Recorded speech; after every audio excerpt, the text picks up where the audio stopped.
거의 80만에 가까운 비트코인이 유실이 됐다라고 하죠. 이제 지금은 몇 년에 걸쳐서 이제 비트코인 가격이 많이 올랐기 때문에 보상자들한테 차차 이제 피해 금액을 돌려주고 있다라고 듣기는 했는데, 이제 당시에 만약에 이렇게 내 자산이 확 유실이 됐다라고 하면 굉장히 아찔했겠죠. 이제 두 번째로는 투명성 부족인데요. 이제 위에서 CX의 장점으로 빠른 속도를 꼽았었는데, 이게 실제 거래가 이루어질 때 실제로 코인이 뭐 여기서 저기로 옮겨지는 게 아니라 그냥 DB상으로 데이터만 변경이 되는 것이라서, 혹시라도 거래소가 나쁜 마음을 먹으면 이제 실제 거래소가 들고 있는 토큰 수량과 사용자들에게 보여지는 수량이 다르게 보일 수가 있는 것입니다. 그래서 FTX 사건도 굉장히 많이 들어보셨을 것 같은데, 이게 한국인 피해자가 1위라고 하죠. 이 FTX의 창업자가 자기가 가지고 있는 자회사의 손실을 보전하기 위해서 이 FTX에서 예치되어 있던 고객의 예치금을 무단으로 사용을 하고, 이 화면에서는 사용자들이 그냥 잘 굴러가고 있는 것처럼 보이게 속였다라고 하죠. 그래서 이 거래소에 대한 신뢰성 문제도 굉장히 대두가 되었었고요. 마지막으로 규제에 따라서 사용자가 신원 인증이나 계좌 인증 등의 절차를 거쳐야지만 이 CEX를 사용할 수 있기 때문에, 이게 불가능하면 아예 CEX 자체도 사용이 불가능하다라는 단점을 가지고 있습니다. 그래서 이러한 문제를 해결하기 위해 나온 게 바로 덱스인데요. 이 덱스에서는 앞서 말씀드렸던 중앙화 거래소의 이 세 가지 문제점들을 해결할 수가 있습니다. 우선 모든 거래는 사용자가 소유한 지갑에서 이루어지기 때문에 자산의 자기 소유권을 보장할 수 있게 되고요. 또 덱스에서 일어나는 모든 거래들은 블록체인 장부상에 기록이 되기 때문에 누가 지금 뭐 얼만큼 소유를 했고 언제 어디로 보냈는지 이런 것들을 모두 실시간으로 투명하게 확인을 해볼 수 있다라는 점이 있습니다. 또 국적이나 계정이 제한이 없어서 누구나 거래에 참여할 수 있기 때문에 CEX에 비해서 훨씬 접근성이 용이하다라는 이 세 가지 장점을 가지고 있습니다. 그렇다면 이제 초기의 덱스는 어떤 방식으로 작동을 했을까요? 이제 덱스가 처음 생겨나기 시작했을 때는 중앙화 거래소의 오더북, 호가창 방식을 그대로 차용해서 사용을 했습니다. 그래서 이 CEX를 사용하던 사용자들은 아마 큰 어려움 없이 이 덱스로 옮겨가서 친숙하게 사용할 수 있었을 것 같아요. 근데 이 동시에 CEX가 가지고 있던 문제들 또한 이제 덱스로 옮겨오면서 더 이 문제들이 두드러지게 나타나기 시작을 했습니다. 우선 첫 번째 문제. 이제 이게 호가창 기반이기 때문에 매수자와 매도자가 각각 따로 존재해요. 그러면 이 매수 거래들과 매도 거래들의 가격의 차이가 생기게 되죠. 당연히 매도자는 내가 가지고 있는 걸 비싸게 팔고 싶어 할 거고, 매수자는 더 싼 가격에 사고 싶어 할 겁니다. 그러면 이 가격들의 간격이 생기게 되는데 이걸 스프레드라고 부릅니다. CEX 같은 경우에는 유동성이 굉장히 많아요. 이 매수자와 매도자들이 이미 많기 때문에 이 호가창들이 굉장히 촘촘하게 다 채워져 있을 겁니다. 또 이 거래가 많이 올라오다 보면 서로서로 가격 경쟁을 하기 때문에 이 스프레드 간격이 그렇게 넓지 않은데요. 덱스에서는 CEX에 비해서 유동성이 굉장히 부족하기 때문에 이 스프레드가 굉장히 넓어지는 문제가 발생을 했습니다. 또 이 유동성 부족으로 인한 문제가 하나가 더 있는데요. 이제 오더북 구조에서는 뭐 거래가 주문, 시장가 주문 이런 방식들이 있죠. 그래서 매수자가 만약에 시장가 주문으로 매수 주문을 넣으면 가장 낮은 매도 호가부터 이렇게 차근차근 체결이 됩니다. 근데 만약에 매도 물량이 충분하지 않으면 이 아래에서 끝나는 게 아니라 점점 위로 올라가면서 이제 평균 매수가가 올라가게 되는 거죠. 또 반대로도 만약에 이 매수 대기 물량이 많이 없다. 근데 갑자기 누가 한 번에 확 하고 사갔어요. 이 대량으로 이 코인을 확 사가 버리면 가격이 갑자기 아래로 곤두박질 칩니다. 그래서 이렇게 가격이 방어되지 않기 때문에 뭐 매수벽이 없다 이렇게 표현을 하기도 하는 거고요. 그래서 이 매수자나 매도자들은 이 호가창 방식의 덱스에서는 원하는 가격보다 훨씬 불리한 가격으로 체결하게 되는 그런 문제들이 일어났습니다. 그래서 이러한 오더북 문제를 해결하기 위해 나온 개념이 AMM입니다.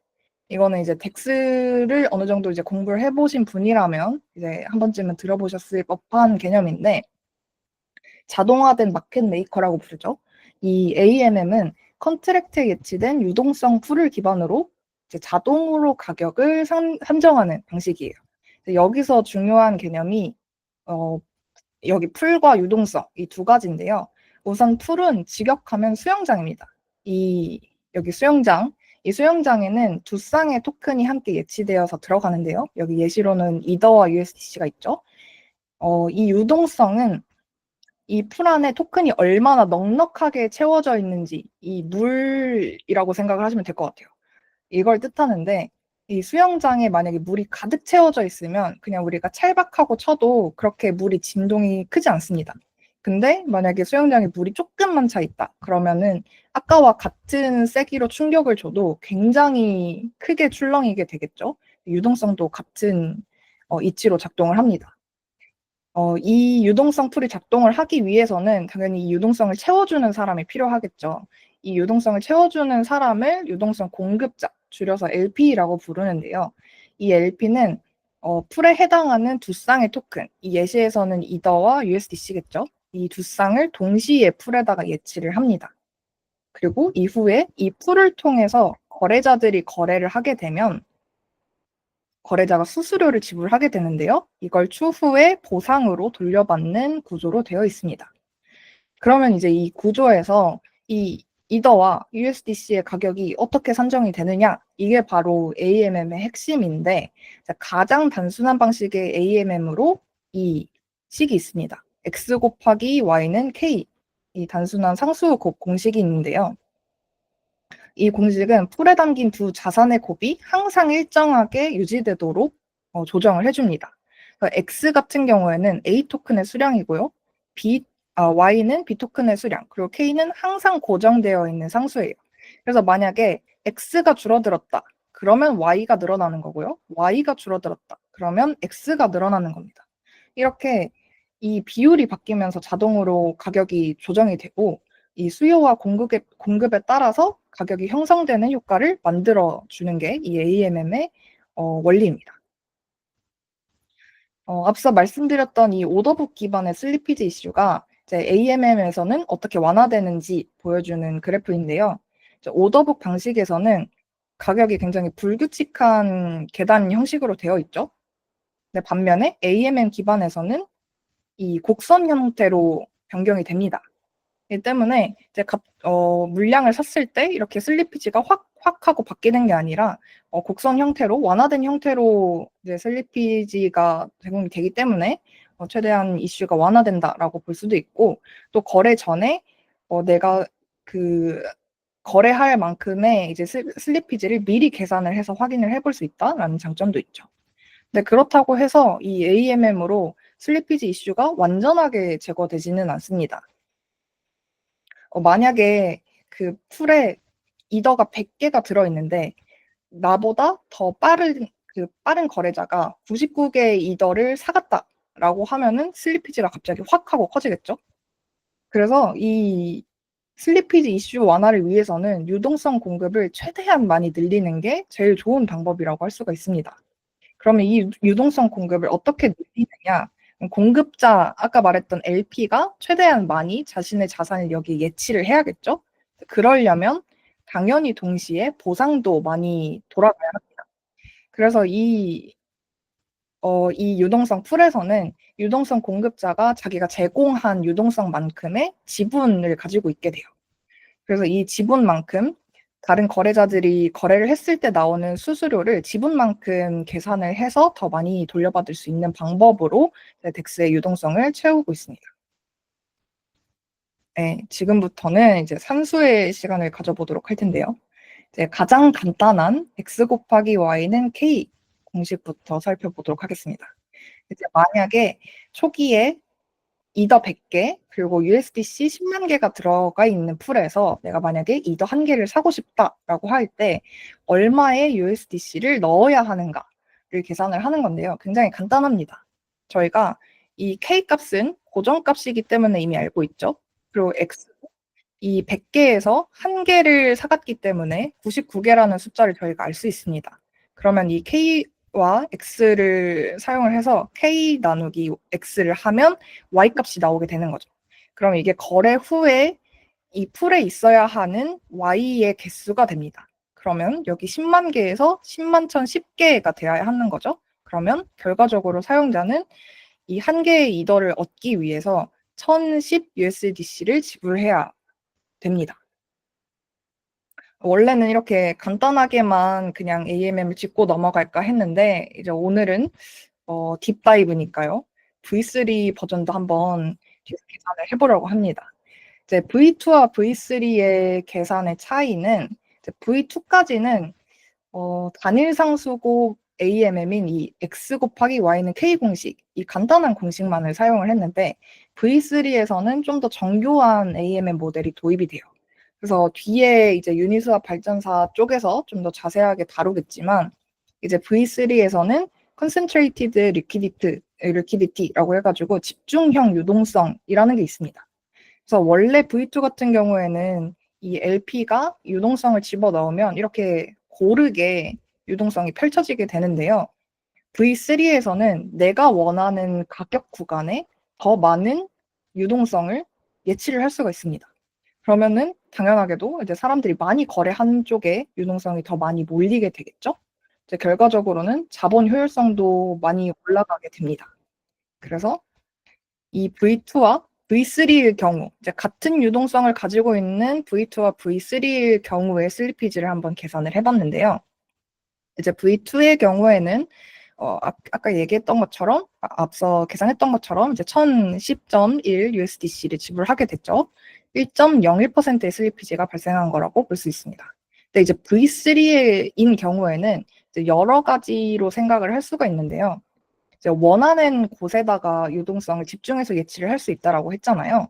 그래서 V3의 경우에도 만약에 그냥 이렇게 안 하고 고르게 사람들이 만약에 예치를 했다라고 할 때는 이제 V2와 똑같은 동작으로 발생을 하기 때문에 슬리피지도 동일합니다. 근데 만약에 내가 거래하려는 이 구간에 유동성이 2배로 집중이 되어 있다라고 하면 이제 슬리피지가 절반인 0.5%로 발생을 한 것을 확인을 할 수가 있는데요. 좀 더 자세한 수식으로 살펴보도록 하겠습니다. 이게 딱 보면은 복잡해 보이는데 사실 그렇게 복잡하지 않아요. 그래서 확인을 한번 해보도록 하겠습니다. 이제 V2에서는 V2는 간단하게 하고 넘어갈까요? 아까 얘기했던 X 곱하기 Y는 K를 통해서 이제 이 실제 지불한 금액을 계산을 하게 되고요. 이제 평균 체결가 같은 경우에는 실제 지불한 금액에서 실제 받은 금액, 그러니까 1010.1에서 1을 나눈 게 이 평균 체결가가 되고요. 이걸 통해서 이제 슬리피지 공식을 통해서 이 슬리피지 퍼센테이지를 계산하게 된다. 뭐 이거는 이제 참고만 좀 해주시면 될 것 같고요. 이제 V3로 넘어가 보도록 하겠습니다. 이 V3는 이 총 유동성은 동일하지만 특정 구간에만 이 유동성이 넣어져 있다라는 상태인 거죠. 그래서 이 V2와 다르게 가격을 산정하는 공식이 조금 다릅니다. 이 델타 X와 델타 Y 같은 경우에는 내가 실제로 넣는 금액 그리고 실제로 받는 금액을 뜻하는 이 표식이고요. 여기서 새로 추가된 두 가지 개념을 확인을 해보시면 되는데 이 계산에 확인되는 두 가지 개념이거든요. 첫 번째로는 거래 전 가격의 제곱근 S0라고 부르겠습니다. 이건 이제 거래 전 가격을 스퀘어 루트를 씌운 값이라고 보시면 되고요. 또 유동성 L 값이 생기게 되는데 이제 전체 X와 Y를 곱한 값에 스퀘어 루트를 씌운 값을 L로 산정을 하고 이제 계산에 들어가면 되겠습니다. 그러면 저희가 아까와 동일하게 1 이더를 빼고 몇 USDC를 넣으면 되는가를 계산하면 되는 거죠. 그러면 우리는 이 델타 X를 알고 있습니다. 그리고 델타 Y를 구하면 되는 거예요. 근데 이 델타 Y의 공식에서 L, 유동성은 이미 알고 있고요. 4160이 알고 있고요. 그리고 S0도 알고 있습니다. 이 거래 전 가격의 제곱근 31.6228. 이 값도 저희가 알고 있죠. 델타 Y를 구하기 위해서는 이 S1만 구하면 되는데요. 이 S1은 이 델타 X의 공식에서 구할 수 있습니다. 여기에서도 저희가 이 S1을 제외한 모든 값을 다 알고 있기 때문에 S1을 역으로 계산을 할 수가 있어요. 그러면 이 부분은 뭐 그냥 단순히 산수기 때문에 이렇게 넘어가 보면 S1이 31.942라는 값이 나옵니다. 그러면 이제 S1까지 알았으니까 실제 지불 금액인 델타 Y까지 계산을 할 수 있게 되는 것이죠. 그러면 이제 계산을 했을 때 유동성 곱하기 S1 빼기 S0 하면 1010.1이 나옵니다. 아까와 동일하죠. 그러면 이제 슬리피지도 당연히 네, 했을 때 이 V2에서 계산했던 것과 똑같이 1.01%가 나오는 걸 확인을 할 수가 있습니다. 그러면 이제는 유동성이 2배 집중일 경우의 계산을 한번 살펴볼게요. 이제 공식은 똑같습니다. 여기서 변경된 건 딱 한 가지, 이 L 값인데요. 이 내가 원하는 가격 구간에 유동성이 2배로 집중이 되어 있다라는 걸 산정을 하기 때문에 이 L 값에 2를 곱해줍니다. 그러면 아까 3162였던 게 6324점 어쩌고가 되죠? 그럼 이걸 이제 다시 차근차근 계산에 넣어보도록 하겠습니다. 이제 가장 첫 번째로 S1을 구해야 하죠. 이 델타 X의 공식을 사용을 해서 S1을 구하게 되면 31.782라는 값이 나옵니다. 그러면 이 S1을 알게 되었기 때문에 우리가 델타 Y를 구할 수가 있게 되죠. 그래서 유동성 곱하기 S1 빼기 S0를 하게 되면 1005.02라는 값이 나옵니다. 이게 실제로 우리가 1 이더를 빼고 넣어야 하는 USDC의 개수, 그러니까 1005개의 USDC를 넣으면 1개의 이더를 얻을 수 있다라는 뜻이 되겠죠. 그래서 거래 후 가격, 이거는 이제 그냥 이 거래 전 가격의 제곱근인 S1을 다시 제곱을 해주면 나오는 값이기 때문에 이거는 그냥 참고를 해주시면 되고, 이제 결과적으로 슬리피지를 계산을 했을 때 이 1005.2 빼기 1000 하고 이제 백분율 계산을 해주면 0.5% 절반으로 줄어들었다라는 것을 확인을 해보실 수가 있습니다. 어떠셨나요? 이렇게 차근차근 아마 이번에 한 번에 조금 이해가 어려우셨을지라도 PPT 보면서 그냥 하나하나 대입을 해보면 크게 어렵지 않은 공식이거든요.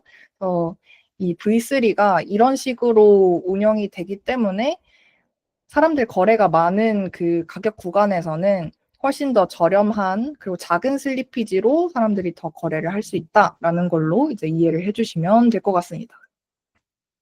네, 이제 다시 이론으로 넘어오도록 할게요. 산수 힘드네요. 네, 이제 유니스왑의 발전사 부분 시작을 해보도록 하겠습니다. 네, 이더리움 기반의 글로벌 1위 탈중앙화 거래소이자 AMM 방식을 최초로 적용한 이제 유니스왑이죠.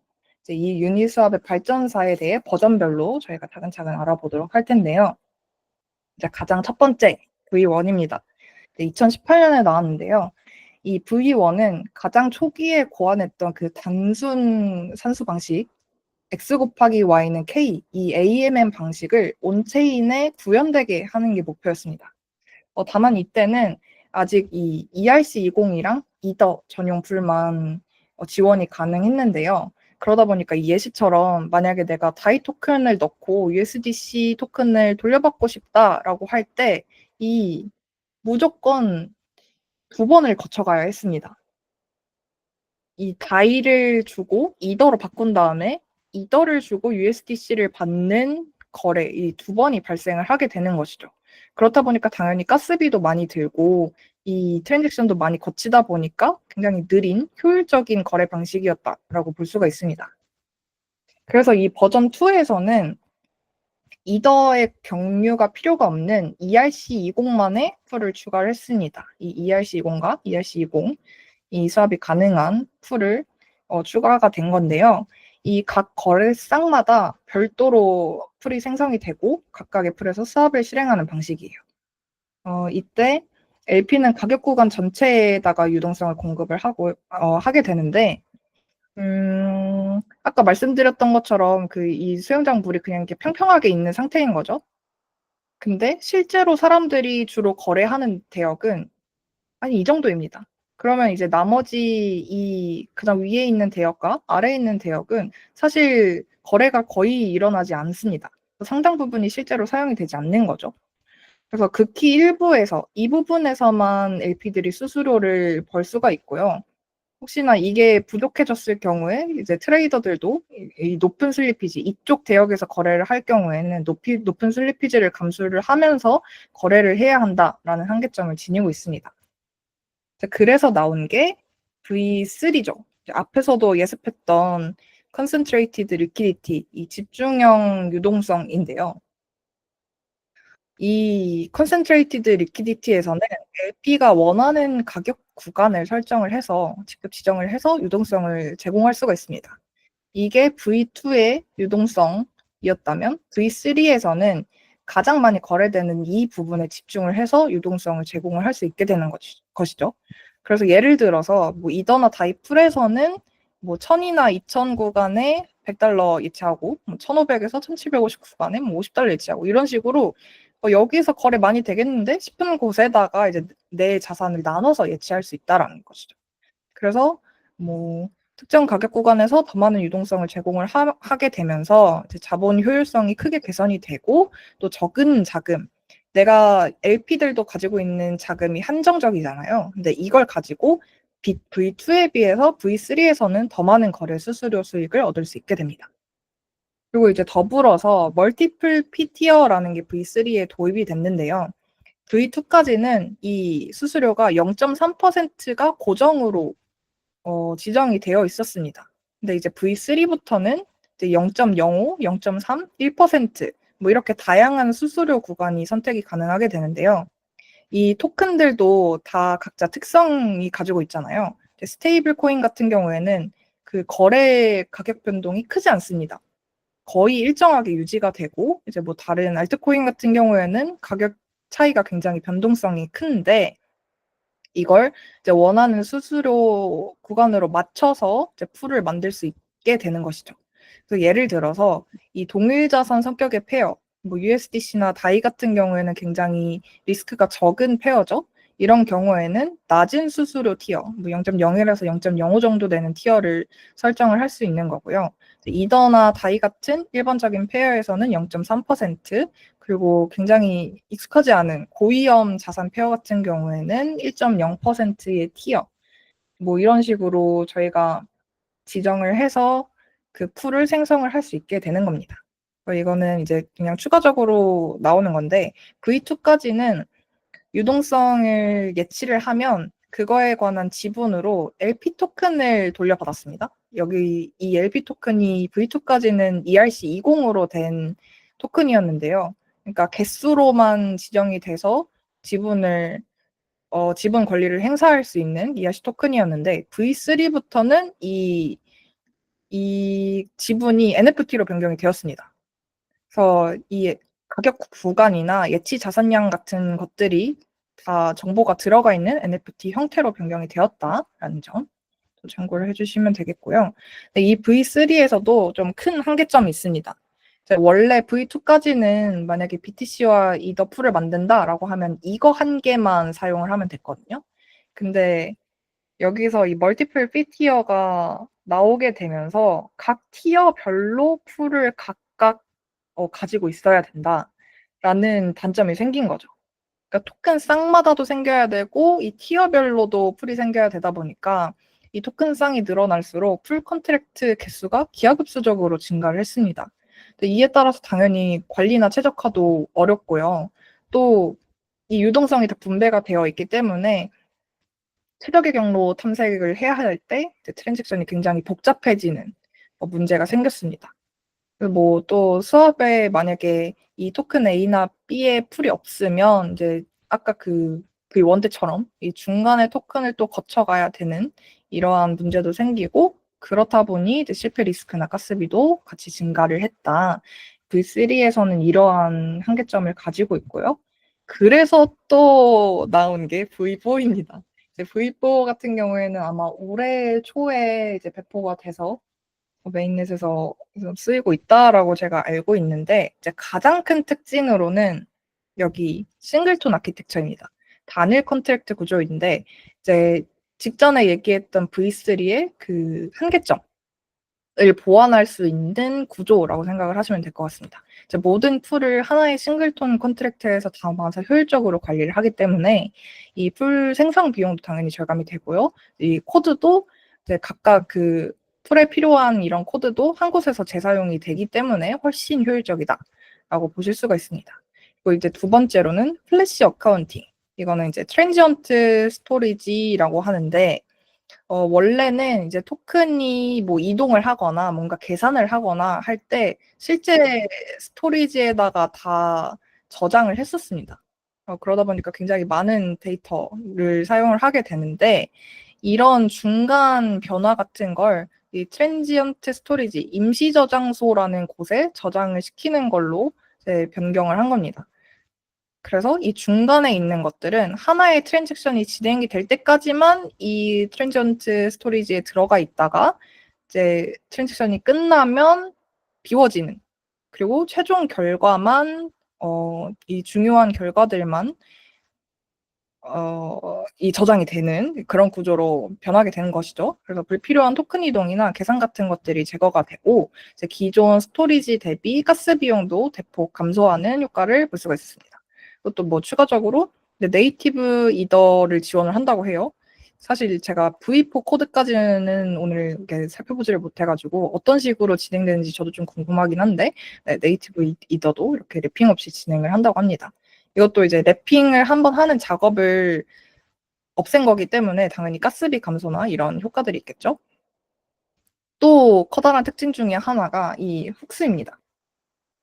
이 풀 배포자가 풀 생애 주기의 주요 지점, 이 초기화 전후나 아니면 스왑 전후, 그리고 포지션 변경 전후, 이런 중요한 지점에서 우리가 원하는 동작들을 삽입을 해서 쓸 수 있게 되는 겁니다. 뭐 예를 들면 이제 거래할 때마다 수수료를 뭐 내가 원하는 금고로 전송을 시킨다거나, 아니면 뭐 여기에서도 지정가 주문, 호가창의 지정가 주문처럼 구현을 한다거나, 아니면 KYC 검증이 필요한 허가형 풀을 구현을 한다거나, 이런 식으로 굉장히 자유도 높게 사용자들이 훅을 다 그 원하는 대로 사용자 정의로 만들어서 쓸 수 있다. 훨씬 다양화된 서비스들을 사용할 수 있게 되었다. 그리고 마지막으로 다이나믹 비와 커스텀 어카운팅.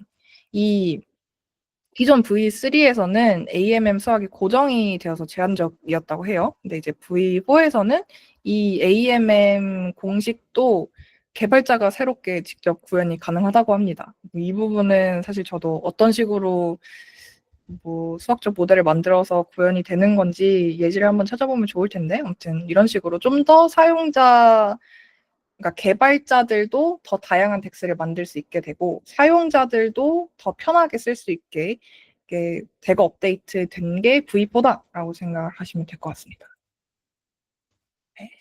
지금까지 이제 V1에서 V4까지 알아봤는데, 이제 오늘 렉처 참여하신 분들은 아마 제가 온보딩을 준비하고 계시거나 아니면 이 뒤에 있을 해커톤 같은 걸 위해서 참여하신 분들이 많을 거라고 생각을 해서 미션 대신에 그 해커톤을 진행을 하다 보면 이 덱스가 필요한 경우가 굉장히 많습니다.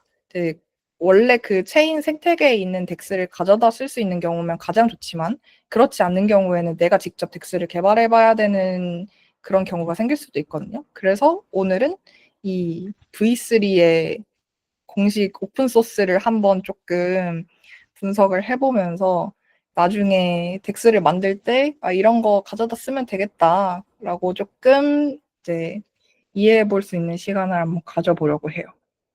그래서 네, V3의 전체적인 아키텍트는 이렇게 생겼습니다. 뭐 조금 많이 축소화시키기는 했는데요. 오늘은 4가지 메서드를 한번 살펴보려고 해요. 일단 첫 번째로 가장 중요한 풀 생성. 풀 생성은 이 팩토리에서 풀 디플로이를 통해서 이 최종적으로 풀을 배포하게 됩니다. 그리고 두 번째로는 이제 유닛과 풀을 초기화하는 과정이 필요하고요. 그리고 이 풀이 비어져 있는 풀이 생겼으니까 유동성을 공급을 해야겠죠. 근데 여기서는 Non-Fungible Position Manager 이곳에서 LP 포지션을 만들겠다라고 요청을 하면 이제 이 리퀴디티 매니지먼트를 통해서 유동성을 계산을 하고 이제 계산된 유동성 실제 추가해야 되는 토큰 A의 수량과 토큰 B의 수량을 계산을 해서 이 유닛과 V3 풀에다가 이렇게 집어넣는 그런 과정을 거치게 되고요. 이 풀이 생겼으면 이제 수압이 필요하겠죠. 이 수압은 수압 라우터에 있는 메서드들을 통해서 수압이 되게 됩니다. 이것들을 한번 살펴보려고 하는데 일단 지금 노트북을 가지고 계신 분들은 이 두 가지 이 V3 코어와 V3 이것은 제가 발음을 모르겠습니다만 이 두 가지 GitHub을 받아가셔서 한번 실제 코드를 같이 살펴보면서 얘기를 하면 좋을 것 같아요. 그래서 이 GitHub 받아가는 시간을 한 2분 정도 갖겠습니다.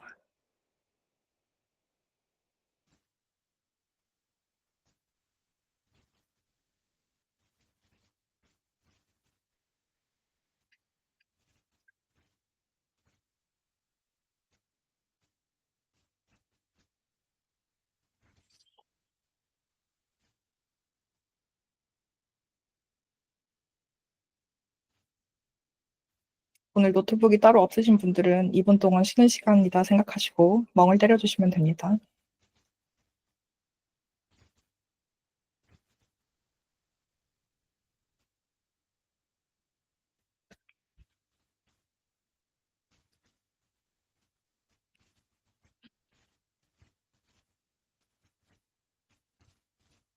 저도 이 V3 덱스를 직접 만들어 보는 건 아니고 그냥 저도 오픈소스 받아서 그 메서드들 살펴본 정도여가지고 이제 오늘 같이 진행해 보는 건 좀 플로우를 파악하기 위해서 하는 거다라고 생각을 해주시면 되고 좀 더 자세한 뭐 틱 계산이라든지 아니면 내부 오라클이 어떻게 돌아가는지라든지 뭐 이런 세세한 것들을 좀 더 공부를 해보고 싶으시면 이제 개인적으로 여기 있는 소스들을 공부를 해보시면서 진행을 해보시면 더 좋을 거라는 생각이 듭니다.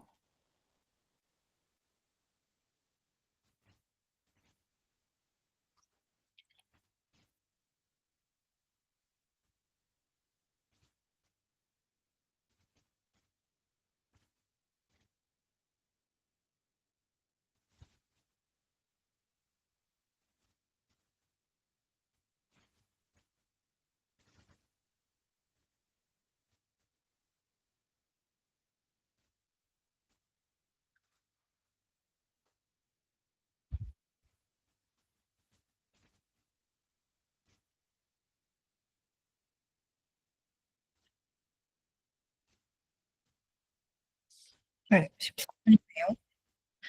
한번 살펴보도록 할까요? 일단 첫 번째로 풀이 어떻게 만들어지는지 봐야겠죠. 이제 풀이 만들어지는 곳은 이 유니스와 V3 팩토리입니다. 그러면 V3에 있는 팩토리 코드로 와서 크리에이트 풀을 한번 살펴보실게요.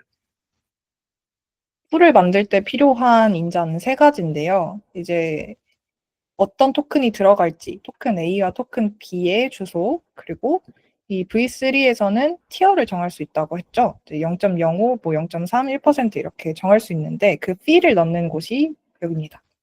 이 세 가지 인자를 넣어서 함수를 실행을 하게 되면 이제 여러 가지 조건들을 확인을 하게 되는데요. 우선 토큰 A와 토큰 B는 당연히 다른 거여야겠죠. 이더와 이더 풀을 만들 수는 없으니까요. 다른지 확인을 한 뒤에 이제 이 과정은 토큰 주소를 정렬하는 과정인데요. 만약에 이더와 USDC 풀을 만들고 싶은데 이더 USDC 풀 그리고 USDC 이더 풀 이렇게 두 개가 만들어지면 안 되지 않습니까? 그래서 이 중복 방지를 위해서 토큰 어드레스를 한번 정렬하는 구간입니다.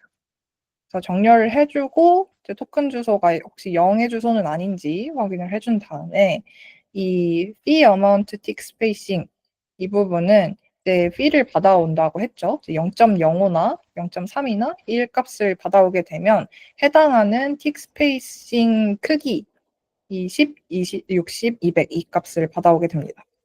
이것도 당연히 0이 아닌 게 확인이 되고 또 이 get풀을 통해서 이미 배포된 풀이 아닌지 이미 만들어진 풀이 아닌지를 확인을 한 다음에 이게 다 통과가 되고 나면 실제 디플로이로 진행을 하게 됩니다.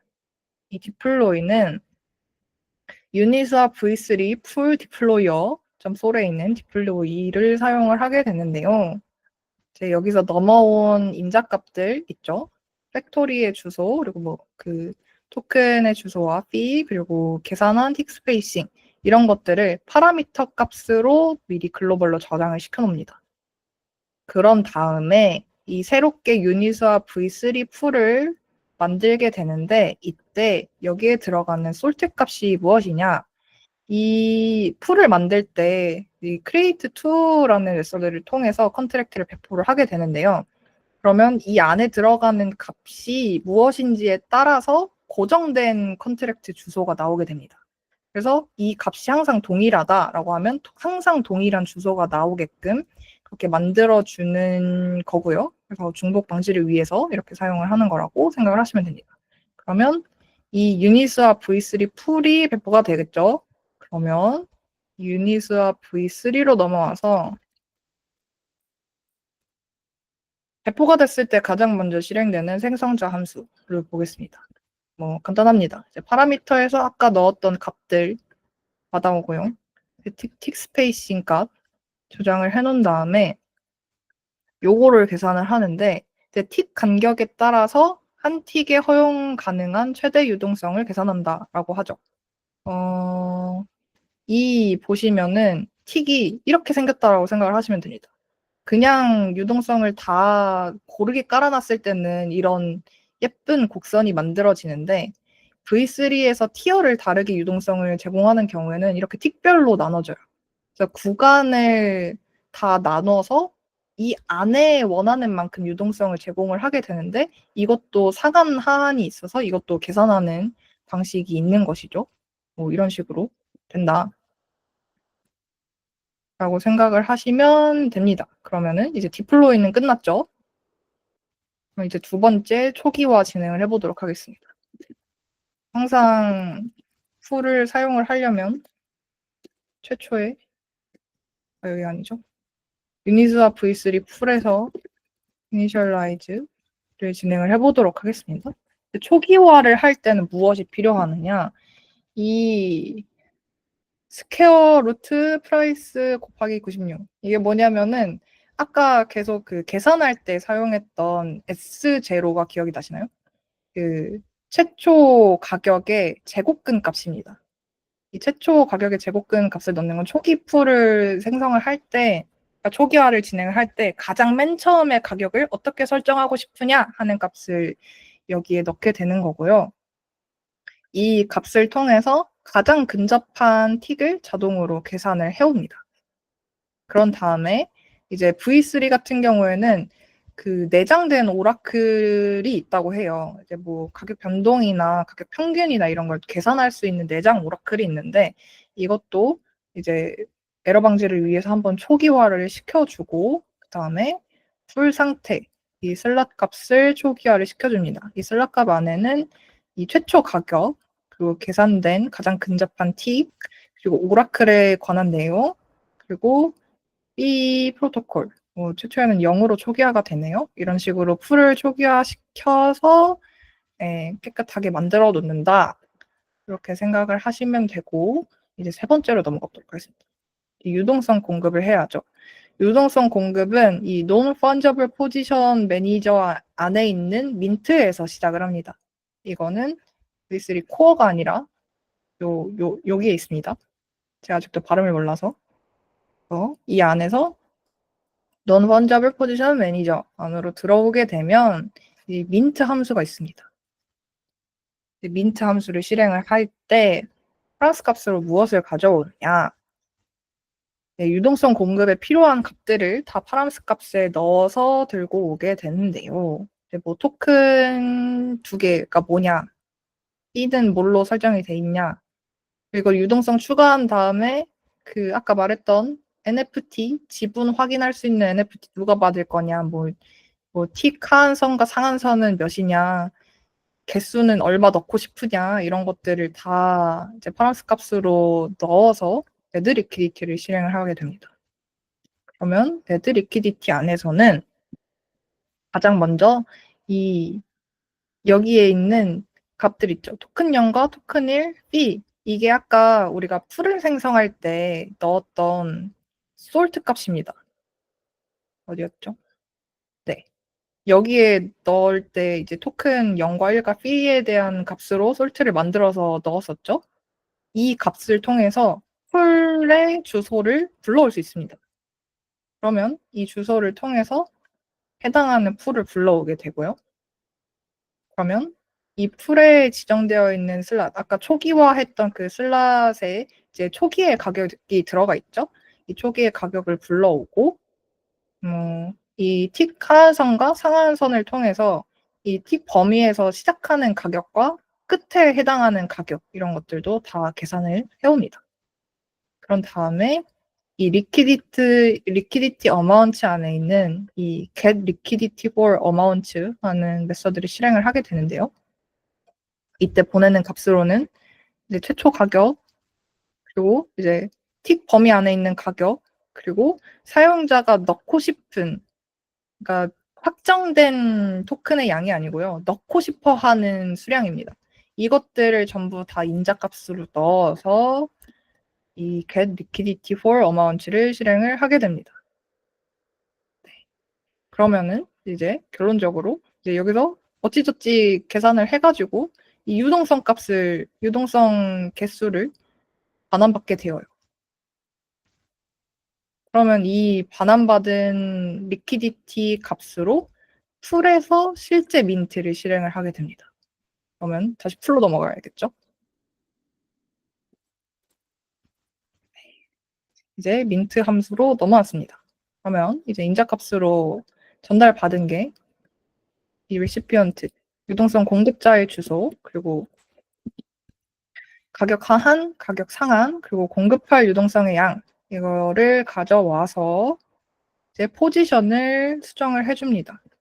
이제 포지션에는 이 공급자가 누구인지, 이 포지션의 주인이 누구인지, 하한, 상한, 그리고 리퀴디티 수량, 이런 것들을 계산을 하였는데요. 이 안에를 자세히 살펴보시면은, 네, 뭐 이런 식으로 어찌저찌 계산을 해가지고요. 결론적으로는 실제로 공급자가 넣어야 될 토큰 0의 수량, 그리고 토큰 1의 수량, 리퀴디티, 이거는 이제 최종 개수가 되게 됩니다. 이 최종 개수를 반환받게 돼요. 다시 돌아가서 여기서 받아온 것이 공급자가 넣어야 될 실제 확실한 수량이라고 했죠. 이걸 받아왔으니까 이걸 토대로 이제 콜백 함수를 실행을 해서 이 토큰을 입금을 시킵니다. 두 가지 토큰을 입금을 시키고 이제 뭐 마지막으로 확인을 하고 끝나게 되면요. 그러면 이제 유동성 공급은 완료가 됐죠. 그럼 다시 넘어옵니다. 민트가 어디였었죠? 네, 여기 있죠. 여기에서 넘어갔었죠.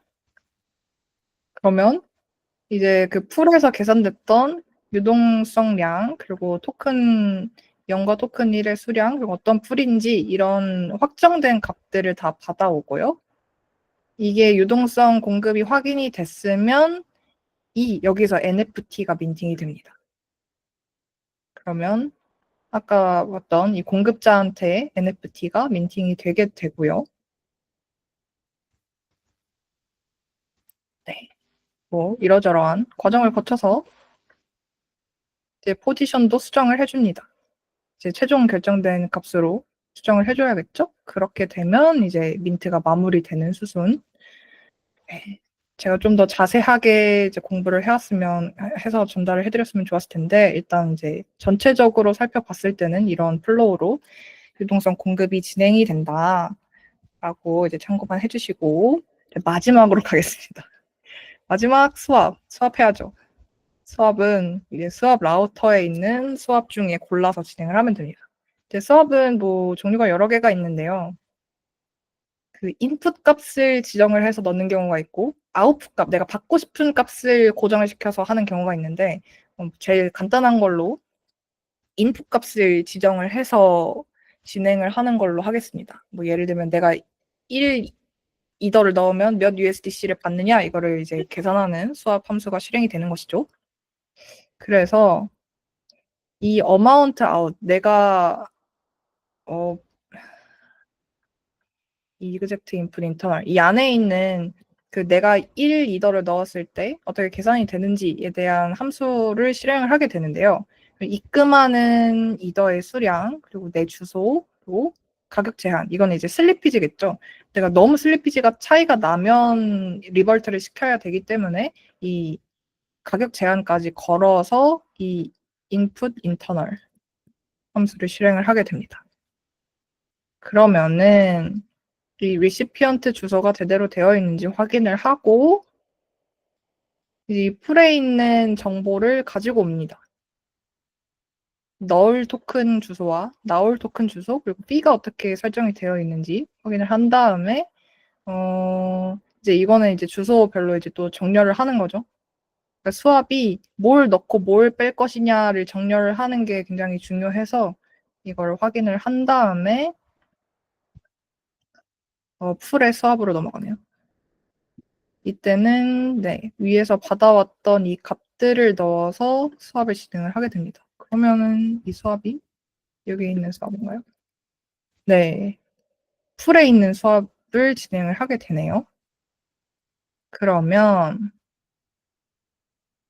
여기에서 받아온 값이 아까 그 제로4원은 무엇을 넣고 무엇을 뺄 거냐를 결정하는 그 값이라고 했죠. 그래서 만약에 이게 true면 토큰 0을 넣고 토큰 1을 뺄래 이거고 false면은 토큰 1을 넣고 토큰 0을 뺄래 이 값이 결정이 되는 거고요. 이 amount specified 같은 경우는 수합할 양의 양수나 음수를 정확하게 정해진 양이고 이거는 슬리피지 보호를 위한 가격 한계 이거를 인자값으로 받아온 다음에 이제 첫 번째로 수압 중에 이제 다시 치고 들어오면 안 되기 때문에 이 하나의 수압이 끝나고 다음 수압이 일어나야 되잖아요. 그래서 현재 풀 상태를 먼저 저장을 시켜놓고 풀이 잠겨있지 않은 상태인지 확인을 한 다음에 이 가격 한계 요게 지금 유효한지를 확인을 합니다. 그래서 내가 그 수압을 신청한 사람이 원하는 가격 한계보다 넘어갔다. 그러면 이제 이 트랜잭션 자체가 실패하게 되는 거고요. 그 다음에는 재진입을 못하게 하기 위해서 풀을 잠가버립니다. 이제 그런 다음에 이 수압 메모리를 가지고 이제 스테이트를 업데이트하는 과정을 거치게 되는 것 같아요. 그 다음에 이제 모든 틱을 순회를 하면서 유동성을 소모를 시킨다고 합니다. 이제 틱이 여러 개로 나눠져 있다라고 했잖아요. 이제 이 틱을 순환을 하면서 이제 거기에 있는 유동성들을 소모하는 식으로 진행이 된다고 하고요. 이 안에 있는 메소드들까지는 제가 시간 관계상 완벽하게 익혀오지는 못했기 때문에 다들 궁금하시면 자세히 한번 살펴보시면 좋을 것 같고 위에서 계산된 값들을 토대로 이제 최종 상태를 업데이트하게 됩니다. 그리고 최종적으로 이제 다시 수압을 신청한 사람한테 토큰을 트랜스퍼 해주는 과정을 거치게 되는 것이죠. 그래서 이때 실질적으로 내가 몇 이더를 넣고 몇 USDC를 돌려받는 이 실질적인 트랜스퍼가 여기서 일어나게 되고 그다음에 풀 잠금을 해제하면서 수압이 완료가 됩니다. 네. 조금 엉성한 설명이긴 했지만 어쨌든 이제 좀 그래도 플로우를 함께 살펴보면 좀 좋겠다라고 생각을 해서 여기까지 준비를 했고요. 네. 발표는 여기까지인데 이제 V4도 혹시 궁금하신 분들은 여기 오픈소스거든요. 이거 받아가셔서 이것도 함께 공부를 해보시면 굉장히 큰 도움이 되실 거라고 생각을 합니다. 그러면 이제 덱스 파트는 발표를 마치도록 하겠습니다. 감사합니다. 이제 이어서 병우님이 랜딩 부분 진행을 해주실게요. 박수 감사합니다.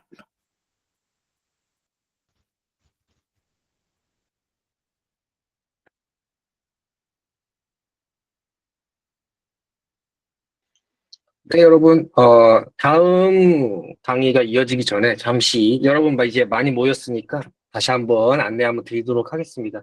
방금 이제 급하게 좀 많이 했는데요.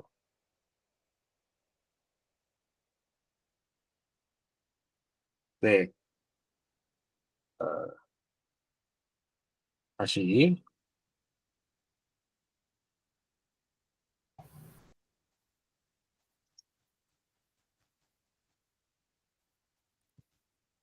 네.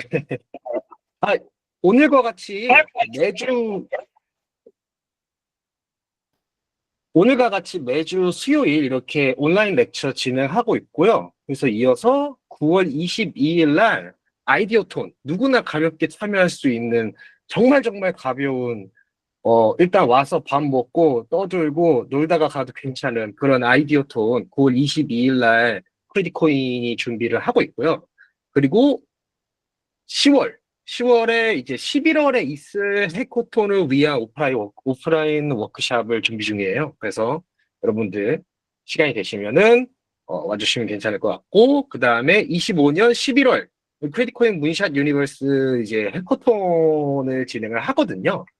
근데 이제 이거와 같은 경우에는 일본에서 진행될 계획이에요. 그래서 어 사실 이제 막 이렇게 여러분들이 채팅창에서 보실 수 있는 이제 슬랙 채널, 이게 실시간 소통 채널이라던가, 아니면은 뭐 도라엑스라던가, 루마라던가, 이런 거를 이제 제작할 계획입니다. 이제 막 제작되었거나 제작할 계획입니다. 그래서 여러분들 여기 지금 보시는 QR 들어오시면은, 이제부터 이제 크레딧 코인이 제공하고, 이제 저희와 같은 루디움, 바스가 이제 제공해드리는 그런 이제 컨텐츠들이나, 예를 들어서 오늘 강의의 이제 녹화본이라던가 강의 자료라던가, 그리고 이제 뭐 앞으로의 있을 이벤트들에 대한 아주 아주 상세한 어 설명을 매번 이제 고지를 해드릴 수 있으니까, 꼭꼭 이제 여러분 지금 여기 들어와 계시는 분들은 42명의 42명의 시청자분들은 이 QR코드 찍고 크레딧코인 문션 유니버스 슬랙에 들어오셔서 함께 해주시면 감사하겠습니다. 근데 이거 핸드폰으로 찍으면요, 뭔가 위험해 보이거든요. 근데 위험한 거 아니고요. 이제 목적지로 계속 누르면은 이제 슬랙을 다운로드 하거나 아니면 이미 핸드폰에 슬랙이 깔려 있으면은 이제 이동을 하거나 하기 때문에 이제 이 목적지로 계속 누르시면 됩니다. 전혀 이상한 링크 아니고요. 그래서 다시 한번 전달드리면은 매주 수요일 이렇게 다음 주에도 다다음 주에도 이렇게 수요일마다 렉처 강연이 있고요. 아마 여러분들이 보시고 온 뭐 단톡방, 뭐 텔레그램, 어디 게시판에서도 이제 똑같이 매번 이제 할 때마다 다시 한번 이제 공지나 이제 홍보 자료가 올라갈 거긴 한데, 이제 슬랙 들어오시면은 빠르게 전달 받으실 수 있으니까 그 슬랙에서 들어오셔서 보시면 될 것 같고, 9월 22일 아이디어톤 누구나 참여할 수 있고요. 가볍게 와서, 정말 정말 가볍게 와서 이제 밥 먹고 가시면 되고, 그리고 이제 10월에는 해커톤을 위한 오프라인 워크샵, 그리고 11월 달에는 해커톤이 있습니다. 네. 중간 광고, 중간 안내는 여기까지고요.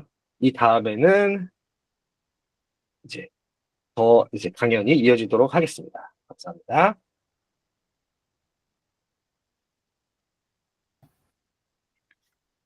네, 안녕하세요. 마이크 잘 들리시나요? 네, 네. 네,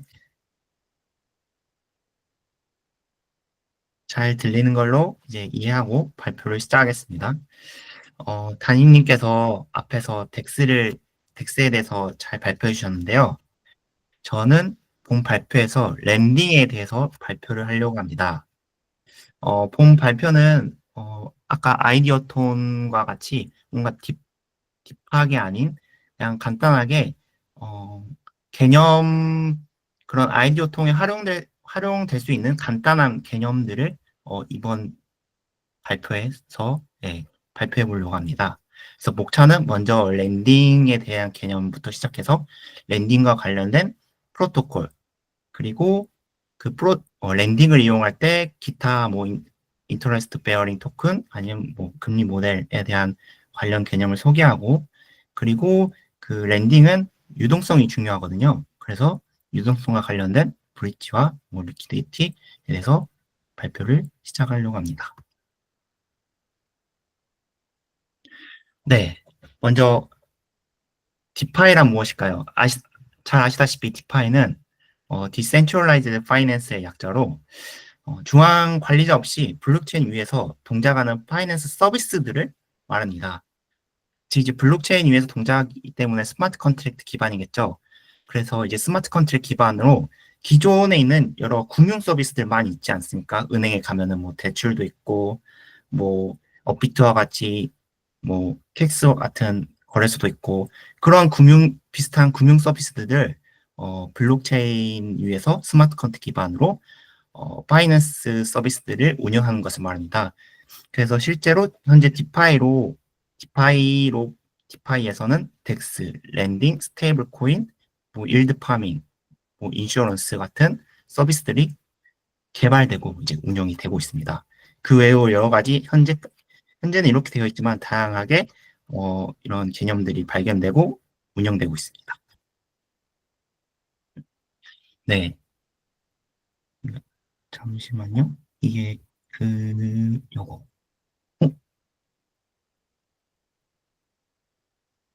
화면 잘 보이시죠? 죄송합니다.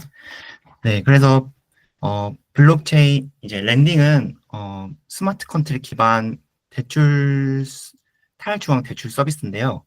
그렇기 때문에 뭐 돈을 맡기는 사람과 돈을 빌리는 사람이 있겠죠. 그래서 돈을 맡기는 사람은 보통 이제 예치자라 부르고 돈을 대출하는 사람은 차입자라고 부르겠습니다. 그래서 예치자는 자산을 예치하고, 그리고 예치된 자산을 대출을 합니다. 근데 이제 전통 금융에서도 대출이 있지 않습니까? 그 대출과 비슷한 점도 있고 차이점도 있습니다. 주로 차이점에 대해서 설명하자면 은행에서 대출을 받을 때 저희 신용 등급뿐만 아니라 저희가 돈을 전체적으로 얼마 빌렸는지에 대한 뭐 DSR을 전체적으로 평가를 심사하고 승인을 하게 됩니다. 이러한 경우 절차가 오래 걸리는데요. 근데 저희 이제 디파이는 심사하는 중개자가 없습니다. 단지 블록체인상에서 자동 실행이 되기 때문에 바로 그 자격만 된다면 즉시 대출할 수 있습니다. 이런 참여자 구조는 크게 세 가지로 나눠지는데요. 먼저 예치자는 그러니까 유동성 풀에다가 이 스마트 컨트랙트에다가 자산을 맡기고 이자를 받습니다. 그리고 차입자는 즉 이제 돈 빌리는 사람은 단순히 이제 돈을 빌릴 수 있는 게 아니라 담보를 맡기고 대출을 실행을 합니다. 여기서 말하는 담보는 뭐 여러 가지 코인을 말하고요. 그리고 이 예치자와 차입자로부터 중앙에 있는 스마트 컨트랙트는 은행 대출 창구 역할을 수행을 합니다. 그래서 스마트 컨트랙이 자동으로 예치자와 차입자로부터 어떤 코드 요청이 오면은 자동으로 수행이 됩니다. 따라서 이러한 랜딩에 그 참여자로 참여할 수 있고 웹3 지갑만 있으면 누구나 참여가 가능합니다.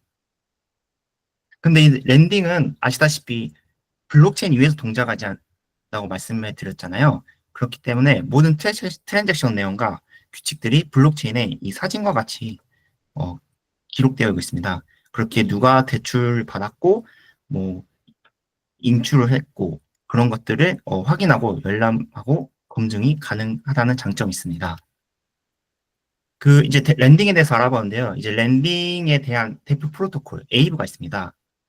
에이브는 디파이 생태계에서 뭐 여러 가지 사용되는 랜딩 프로토콜인데 그 중에서 하나고요. 이 에이브는 정말 탑티어 수백억 달러 규모가 그 자산에 이 스마트 컨트랙에 배치가 되어 있습니다.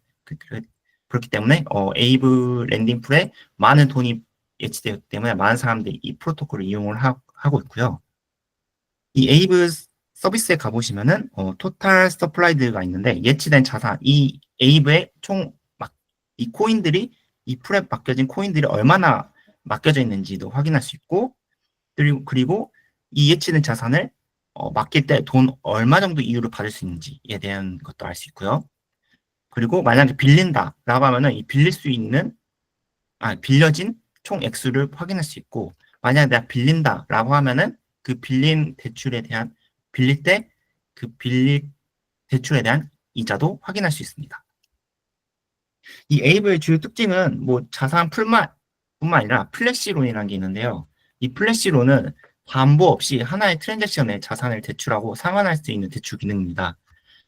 즉, 하나의 트랜잭션에 자산을 대출하고 즉시 상환을 해야 되는데요. 실생활 예시를 한번 들어보겠습니다. 예를 들어서 친구가 나 지금 돈 벌 수 있는 루틴 뭐 찾았어. 근데 1억 원 있으면은 근데 그 루틴을 이용해서 1억 원 있으면은 2시간 후에 1억 100만 원을 만들 수 있는 상황이야. 그래서 1억이 필요해라고 이제 하는 거예요. 그래서 친구는 먼저 플래시론이라고 칠게요. 플래시론을 통해서 이제 1억을 빌립니다. 그리고 자기가 아는 그 무조건 돈 버는 루틴을 찾아서 루틴을 돌리고요. 그리고 돌려서 처음 100만 원을 만듭니다. 그다음 다시 현재 가지고 있는 1억 100만 원에서 1억을 갖고 마지막에 남은 금액인 100만 원을 획득합니다. 이러한 하나의 트랜잭션 내에 자산을 대출하고 즉시 상환하는 것을 플래시론이라고 말하는데요. 좀 더 구체적인 예시로 말하자면은 먼저 덱스 앞에 설명했던 덱스 거래소에서 A라는 거래소에서 1이더가 2,000 다이아 2,000달러예요. 근데 B에서는 1이더가 2,100달러네? 그러면은 A에서 사서 B에서 팔면 무조건 이득이지 않습니까? 그래서 그 차익 거래를 먼저 계획을 세웁니다. 그리고 이 플래시론을 이용해서 1,000다이를 빌려주세요. 그럼 1,000다이를 빌려주세요. 그리고 이 트랜잭션에 바로 갚을게요. 라고 이제 트랜잭션을 짜게 됩니다. 그리고 이렇게 그 트랜잭션을 실행이 되면은 A에서 1,000다이를 사고 그 다음에 B에서 다시 팝니다. 그러면은 차익거래 50다이가 발생하겠죠. 근데 이렇게 되면은 무조건 돈을 벌 수는 있는데 수수료도 물론 있습니다. 그래서 수수료도 떼고 49.1다이를 얻게 됩니다. 네, 이와 같은 경우 무조건 돈을 벌 수 있겠죠. 그래서 사람들은 이 플래시론을 많이 사용하게 됩니다. 가장 이제 플래시론의 주요 용도는 크게 세 가지 있는데 일반적인 활용 방식으로는 여러 거래소 간 가격과 같이 자산 가격의 차이를 통해서 무위험 수익을 추구하는 방식이고요. 두 번째는 리파이낸싱입니다. 아까 에이브 같은 프로토콜에서 담보를 걸고 대출을 받았는데 예를 들어서 처음에는 5% 이자를 받았습니다. 근데 다시 뭔가 새로운 거 보니까 3% 이자를 빌릴 수 있는 그런 게 있다고 하면은 나 그럼 여기서 대출을 받을래 라고 생각이 들지 않겠습니까? 그런 경우 이제 리파이낸싱 할 때 플래시론을 활용하게 됩니다. 마지막 리퀴데이션 청산인데요. 이게 대출이다 보니 청산도 이루어지게 됩니다. 그래서 만약에 어떤 사용자가 담보 부족으로 청산이 되었을 때 또 다른 사람이 그것을 일시적으로 청산되었을 때, 그러니까 플래시론을 통해서 자금을 일시적으로 빌려 상환을 해야 됩니다. 그런 경우 이제 부채를 상환하고 그에 대한 보상을 획득받을 수 있는데 그때 플래시론을 사용하게 되는데요. 플래시론은 이와 같이 크게 세 가지 용도로 사용될 수 있는데 무조건 돈 벌 수 있지 않습니까? 그렇기 때문에 많은 사용자들이 이 세 가지 주요 용도를 보수로 만들어서 많이 돌리고 있는 상황입니다. 근데 이 에이브는 강력한 유동성 풀을 갖고 있는데 구조적인 한계도 존재합니다.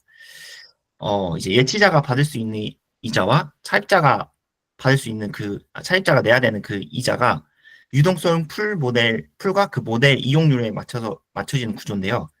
즉, 빌리는 사람은 처음에 맡길 때 이자가 1%니까 나도 빌릴 때 이자가 1%겠지? 라고 생각하지만 실제로 2.5%고 또 돈을 맡기는 사람 입장에서는 대출할 때 이자가 5%네? 그럼 내가 예치를 하면은 5% 이자를 받을 수 있지 않을까라고 했는데 실제로는 2.5% 이자밖에 안 됩니다. 그렇게 에이브 사용자들은 이 사용자들, 그러니까 예치자와 차입자 모두 불리한 상황이 마주될 수밖에 없는데요. 그렇기 때문에 이 모르포라는 게 나오게 됐습니다. 모르포는 이 에이브 유동성 풀을 그대로 활용하면서 이 예치자와 차입자 간의 P2P 매칭을 해주는 그런 기능을 제공을 하는데요. 그렇기 때문에 중간 먹는 수수료는 줄어들지만 차입자는 더 낮은 금리로 자산을 빌릴 수 있고 예치자는 더 높은 금리를 예상보다 더 높은 금리를 받을 수 있는 장점이 있습니다. 그렇기 때문에 이러한 장점으로 모르포를 사용하는 경우도 있습니다. 그리고 이제 인터레스트 베어링 토큰이라는 게 있는데요. 이제 인터레스트 베어링 토큰은 예치 자산의 가치와 이자를 자동으로 반영하는 토큰을 말합니다. 그러니까 예를 들어서 에이브 같은 랜딩 프로토콜에 자산을 예치하면은 그 예치를 증명하는 인터레스트 베어링 토큰을 말합니다. 즉 예치 증명서라고 생각하시면 될 것 같은데요. 에이브 같은 경우는 A 토큰, 컴파운드 같은 경우는 뭐 C 토큰 이렇게 불리기도 합니다. 근데 이 예치 증표는 단순히 갖고 있는 증표 기능뿐만 하는 게 아니라 그 보유 기간에 따라서 이자가 자동으로 반영이 됩니다. 즉 이제 보유 기간에 따라 가치가 스스로 증가되는 구조인데요. 나중에 예치를 하고 출금할 때 이 IBT 토큰을 반납함으로써 원금 플러스 이자가 포함된 실제 자산을 돌려받게 됩니다. 예를 들어서 사용자가 1000다이를 랜딩 프로토콜에 예치했다고 하면은 IBT 토큰을 받습니다. 그 IBT 토큰을 받고 그 IBT 토큰을 계속 가지고 있으면은 계속 보유 기간에 따라 가치가 증가하는데요. 증가하고 있다 가지고 있다가 나 갑자기 돈이 필요해라고 생각하는 경우 이 IBT 토큰을 반납하고 원금 플러스 IBT 토큰을 가지고 있던 그런 그 날짜 동안 이자가 포함된 그 실제 자산을 회수하게 됩니다. 이러한 IBT는 예치 증표를 넘어서 뭔가 담보 자산으로 활용이 가능한데요. 이 이자를 벌어오는 동시에 다른 금융 활동에도 가능합니다. 예를 들어서 이 IBT를 맡겨서 또 담보 대출을 받을 수 있고요. 즉 이제 토큰 담보 기반 랜딩을 할 수 있고 아니면은 이게 이자가 왔다 갔다 하지 않습니까? 그래서 그 이자에 올라갈 것 같으면 뭐 롱을 거거나 아니면은 이자가 내려갈 것 같으면 숏을 거거나 그런 이자율 수익률 투기 상품인 이제 IBT를 활용한 파생 상품 거래에도 활용이 됩니다. 이제 이를 통해서 이제 디파이 생태계가 엄청 자산의 유용성이 있고 또 활용도가 크지 않습니까? 그렇기에 이 디파이는 이렇게 조각조각 붙이고 떼고 할 수 있다고 해서 머니 레고라고도 불리우게 됩니다. 그리고 이제 기존 대출과 같이 디파이 대출에서도 베리어블 레이트인 변동금리와 스테이블 레이트인 고정금리라는 두 가지 모델로 존재하게 됩니다. 이 두 가지 모델이 존재하게 된 이유는 뭐 크게 세 가지가 있는데요.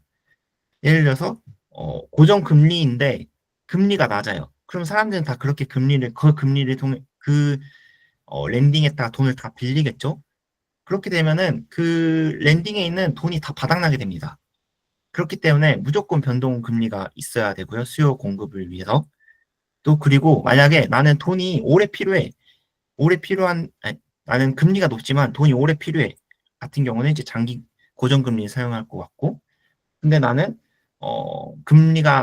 나는 돈이 짧게 필요하기 때문에 금리가 낮아도 돼라고 하는 경우 이러한 경우 그 수요와 공급에 맞게 니즈에 맞게 이제 충족을 하게 필요해서 이제 두 가지 모델이 존재하고 또 그리고 앞에서 설명했듯이 이제 고정만 쓰면은 위험하기 때문에 이 변동과 고정 금리가 모두 존재하게 됩니다.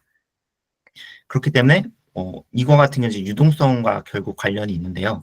그 유동성에 대한 것은 이제 뒤에 설명하도록 하겠습니다. 그리고 이제 담보 관련 메커니즘이 있는데요. 크게 먼저 콜레트럴 팩터라는 게 있습니다. 이 콜레트럴 팩터는 특정 자산을 담보로 인정할 때 적용되는 최대 대출 가능 비율이라고 말하는데 즉 저희가 은행에서 말하는 LTV라고 말하지 않습니까? 그 LTV라고 생각하시면 될 것 같습니다. 예를 들어서 이더리움의 담보 비율이 80%고 그 이더리움 가격이 만약에 10달러라고 하면은 10만 달러라고 하면은 최대 8만 달러까지 대출이 가능하다는 것을 말합니다. 그래서 목적은 담보 자산 가격이 하락할 수 있기 때문에 그 손실을 방지하는 것을 위함이고요. 특징으로는 뭔가 가격 변동이 적은 애들은 더 많이 담보 비율이 많이 빌릴 수 있도록 담보 비율이 높고 뭔가 변동성이 심한 뭐 이더리움이나 뭐 아니면 도지코인 같은 애들은 아무래도 담보 비율보다 자산이 내려가는 그 속도가 더 높을 수 있기 때문에 콜레트럴 팩터가 더 낮을 수 있습니다. 그리고 헬스 팩터라는 게 있는데요. 이 헬스 팩터는 사용자의 담보 안정성을 수치하는 지표입니다. 이 헬스 팩터는 계산식이 있는데 담보 가치 곱하기 담보 비율 나누기 대출 가치입니다.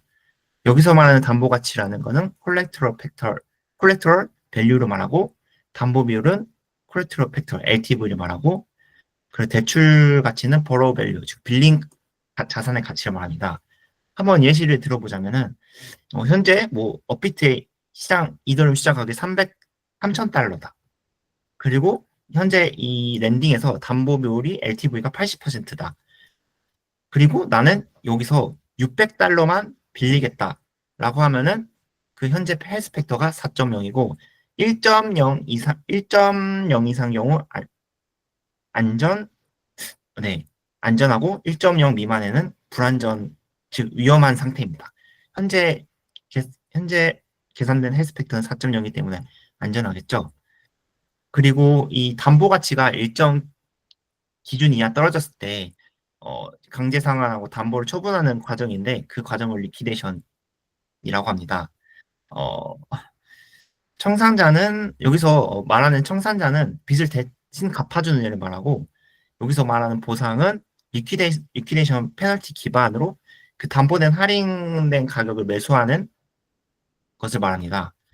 한번 예시를 들어보자면은 현재 담보가 10,000달러 가치의 이더리움이 맡겨져 있는데요.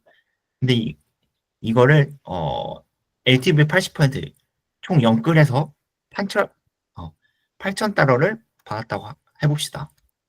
그러면 이제 헬스 팩터가 딱 걸쳐서 1.0이겠죠. 이 같은 경우는 이제 위험 경계선이 있는데요. 만약에 이렇게 영끌했는데 갑자기 이더리움 가격이 9,000달러로 하락을 합니다. 그러면 당연히 헬스 팩터가 1 미만으로 되고 이거 같은 경우는 위험하기 때문에 청산 조건에 충족이 됩니다. 결국 이제 리퀴데이션 페널티를 통해서 청산이 되는데 이 청산이 될 때 청산자는 제3자인데 그 청산자는 하락한 그 1,000달러를 갚아주고 그 갚아주는 거를 사실상 위에서 말했듯이 보상, 담보된 할인된 가격을 1,050달러로 산 거라고 생각하시면 되기 때문에 그 1,050달러를 내고 1,050달러의 이더리움 가치를 보상했다게 됩니다. 근데 이제 헬스펙트와 뭐 리퀴데이션 같은 지표를 계산하려면 이제 당연히 그 스마트 컨트랙트에서 코인의 가격을 실시간으로 알아야 되지 않습니까? 근데 기본적으로 이제 스마트 컨트랙트는 외부에 있는 데이터를 직접 끌어다 쓸 수 없습니다. 뭐 업비트 API를 직접 끌어다 쓸 수 없는데요. 그렇기 때문에 이제 오라클이라는 게 존재합니다. 이제 오라클은 블록체인에 있는 외부 데이터를 스마트 컨트랙터로 이제 안전하게 전달하는 중개자를 말합니다. 체인링크 많이 들어보셨죠? 그게 이제 오라클 대표 네트워크인데요. 이제 여기서 말하는 외부 데이터는 아까 말씀드렸듯이 뭐 거래소에 있는 코인의 가격이나 그 코인 가격뿐만 아니라 날씨 그리고 뉴스 등에 대한 데이터를 끌고 중계할 수 있습니다. 그럼 이런 끌고 온 데이터를 어떤 식으로 활용되냐? 앞에서 말했듯이 뭐 이더리움이나 비트코인 같은 코인의 가격을 실시간으로 받아와서 담보 가치와 헬스 팩터를 계산해서 담보 평가를 사용할 수도 있고요. 또 아니면은 스테이블 코인 같은 경우는 1달러 가치의 패깅이 되기 때문에 그 환율 정보를 계산을 해야 됩니다. 그렇기 때문에 스테이블 코인에도 활용이 되고 또 아니면은 이제 보험이라는 게 있는데요. 그 일정 이상의 이제 비가 내리면은 보험금을 지급한다는 그런 계약이 있으면은 이 오라클에 있는 정보를 활용해서 보험 서비스를 자동화를 하는데 활용이 될 수 있습니다. 그리고 이제 브릿지라는 걸 설명할 건데요. 이제 에이브와 모르프와 같은 랜딩 프로토콜은 이제 잘 개발되고 이제 유동성도 높기 때문에 여러 레이어 및 체인 위에서 배포가 시작되게 합니다. 근데 이 밑에 있는 사진과 같이 서로 다른 체인에 올라간 에이브 자산들은 체인 간 이동이 불가능합니다. 즉 이제 각 체인마다 유동성이 고립되는 비효율적인 문제인데요. 예를 들어서 만약에 나 이더리움 네트워크에 있는 뭐 AUSDC를 뭐 아비트럼 네트워크에 옮기려면은 에이브에서 빼고 다시 아비트럼 네트워크에 있는 에이브에 넣고 이런 식으로 해야 하기 때문에 너무 비효율적인 구조입니다. 그렇게 이제 브릿지는 그 서로 다른 블록체인 간의 자산을 옮길 수 있는 그런 역할을 합니다. 그렇게 이제 체인별로 고립되어 있는 자산을 연결이 가능하겠죠. 서로 이제 코인을 주고받을 수 있게 거의 같은 네트워크로 사용할 수 있겠죠. 그렇기 때문에 자본의 효율성이 이렇게 브릿지로 인해서 자본의 효율성이 높아지게 됩니다. 근데 이 각 체인에 있는 에이브와 모르프 풀에 있는 풀들은 이제 체인마다 독립적으로 존재하는데요. 그러니까 예를 들어서 이더리움 네트워크에는 뭐 에이브 풀, 그리고 아비트럼에 있는 네트워크에는 뭐 에이브 풀. 이렇게 보면 이렇게 각각 풀이 있는데 예를 들어서 이더리움에 있는 에이브 풀의 에이브가 인기가 많아서 사람들이 다 이더리움 네트워크에 있는 에이브에만 돈을 맡깁니다.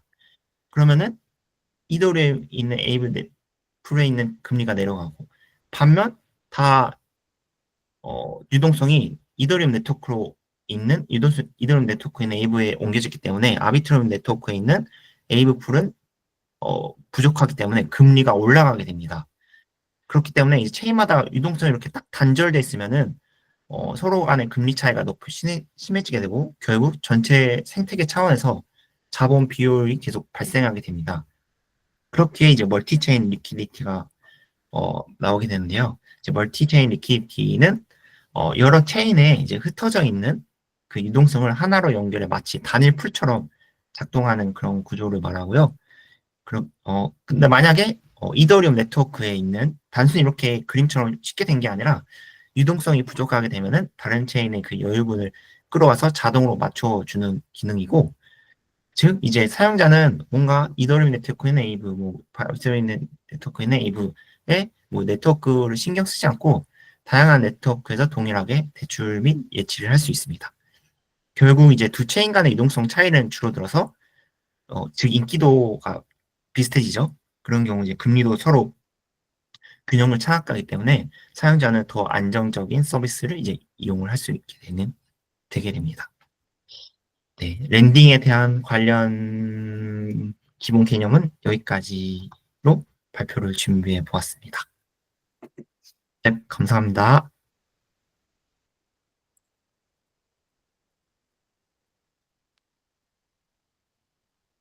네, 여러분, 강의 잘 들으셨나요?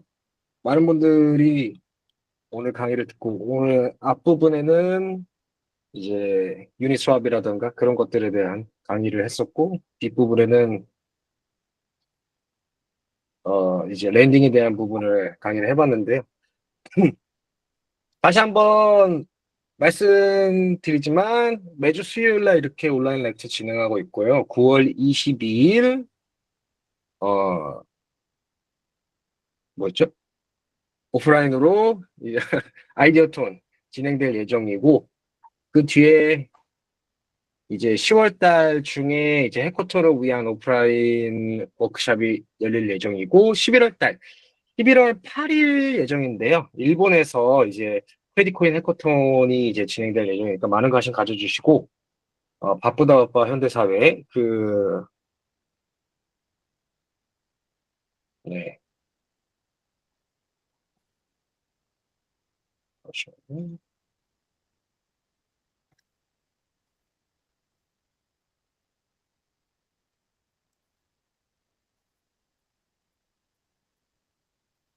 네네. 방금 만든 건데 아까 보여드렸죠. 그래서 매주 수요일 온라인 렉처 9월 22일 아이디어톤 10월 달에 해코톤을 위한 오프라인 워크샵 11월 8일 예정이지만 언제 바뀔지 몰라요. 그래서 크리티코인 문샷 유니버스 해코톤이 있겠습니다. 지금 보이시는 QR 들어오시면은 최대한 실시간입니다. 이게 꼭 실시간은 아니고요. 최대한 실시간으로 이제 앞으로의 일정이라던가 그런 것에 대해서 이제 소통하고 이제 받아보실 수 있는 그런 슬랙 채널로 들어오실 수 있고요. 여기서 앞으로의 어떤 이제 컨텐츠라든가 혹은 이제 공지라든가 컨텐츠라고 하면 이제 오늘 렉처의 이제 촬영본이라든가 이제 그런 것들이 올라오고요. 이제 QR 찍으시면은 뭔가 아까도 얘기했지만 뭔가 위험해 보이는 경고라고 해야 되나요? 그런 게 뜨는데 개의치 마시고 목적지로 계속 하시면은 슬랙 채널로 핸드폰으로도 들어올 수 있습니다. 네, 오늘 렉처 강의 여기까지 하겠고요. 여러분들 아마 슬랙에도 이제 녹화본이 올라올 테니까 그거를 다시 한번 참고해 주시면 될 것 같고 오늘은 여기까지 하겠습니다. 감사합니다.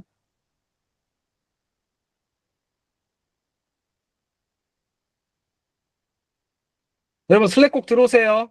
아직 안 들어오신 분들은.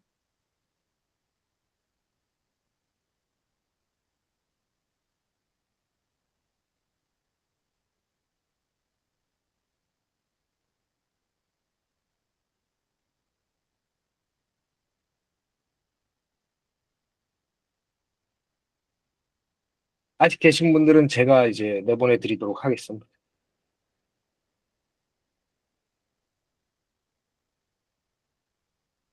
아직 안 나가신 분들.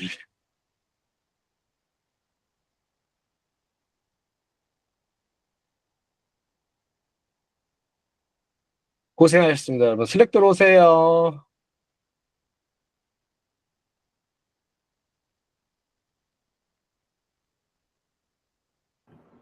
고생하셨습니다.